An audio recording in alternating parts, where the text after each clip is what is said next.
Agenda 2030, Sustainable Development Goal 10. Probably the most insidious out of all 17, as at first glance it would appear to be merely evening out so-called inequalities in the world. But the further you traverse through the targets within Goal 10, it becomes pretty apparent what the real agenda is. Facilitation of safe, regular and responsible migration. Sustainable Development Goal 10 recently underwent a review. Agenda 2030 calls for just equitable, tolerant, open and socially inclusive world in which the needs of the most vulnerable are met. This call comes at a time when, despite important gains being made in lifting people out of poverty, inequalities and large disparities remain in income and wealth, also in access to food, healthcare, education, land, clean water and other assets and resources essential for living a full and dignified life. Some groups, including those in rural areas, with women, young people with disabilities, indigenous peoples and others, persistently clustered at the bottom of distributions. Real wage growth has constantly declined since 2015, and at the same time a warming climate, supposedly, demographic change,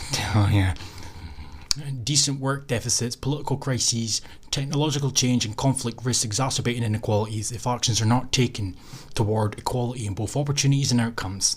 Such inequalities can be self-perpetuating across generations, thus hindering progress towards one of the central objectives of Agenda 2030. Understanding that development is not sustainable if people are excluded from opportunities.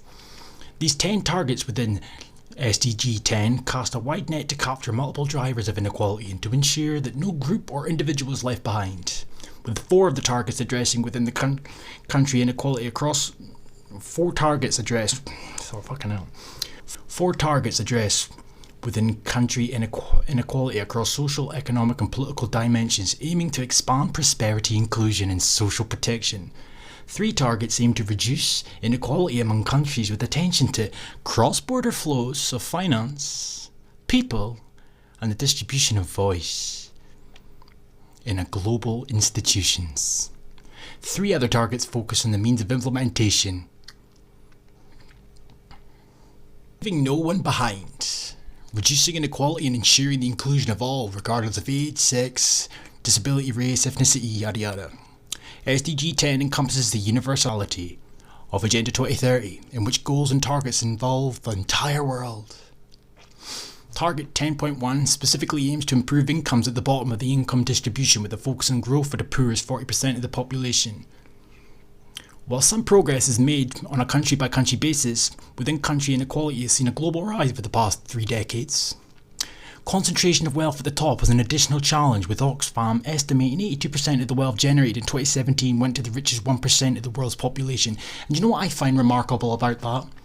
Is many of the people that are pushing the United Nations Agenda 2030 BS have much of that wealth, such as Bill Gates, Ted Turner, the Rothschilds, to name a few. Rather strange, don't you think, that they peddle to no end the disparities between rich and poor, but yet they're the ones that have accumulated most of that wealth. Whether inequalities are diminished or expanded by globalisation will depend on how globalisation is managed. These people are actively pushing globalisation, and it seems that all of these politicians across the West, all of these fake politicians that just so happen to be radical left-wingers, just so happen to be completely on board with the sustainable developments and so on, and it just so happens they're all pushing the same rhetoric in regards to globalisation. The rules and regulations that shape migration patterns and protect migrants deserve special attention. Migration is one of the most effective paths for individuals to access higher wage jobs and overcome barriers. Moving to a new country often triples the wages of migrants, enabling them to escape poverty and support relatives at home through remittances. And instead of doing things in these individuals' home countries in order to make their standard of living a bit better where they reside, you want them all here.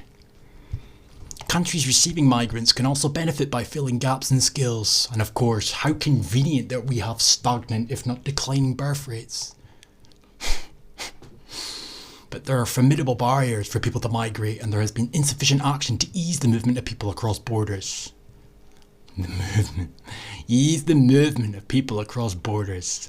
Additional and more widespread and national global efforts to reduce recruitment and remittance costs, recognise skills that migrants bring, enhance portability of social security coverage and remove restrictions for displaced people warrant greater consideration. The recent adoption of the Global Compact for safe, orderly and regular migration is a significant step in this direction. And it just, well.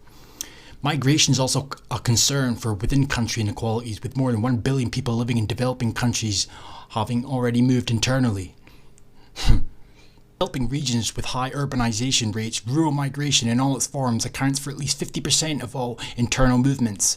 Rural outmigration could be a means of income diversification, as well as an adaptation mechanism to slow-onset environmental stressors. Financial flows and global patterns are also a key part of the picture. The global financial landscape is highly integrated with assets and liabilities.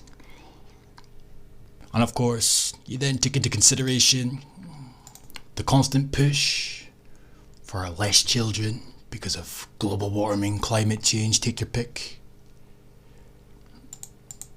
The refusal to invest in nuclear energy, but removing all fossil fuel industries from our economies is going to bankrupt all our countries.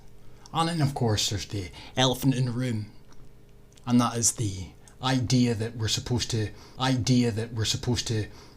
raise the level of poverty, or the standard of living even, for the world's poorest. And of course we're going to do this by redistributing our wealth, apparently. Doesn't take a genius to figure out what's going to occur there. We're going to get shafted, as are the poor countries. And the people that reap most of the benefits and the finances will then have full control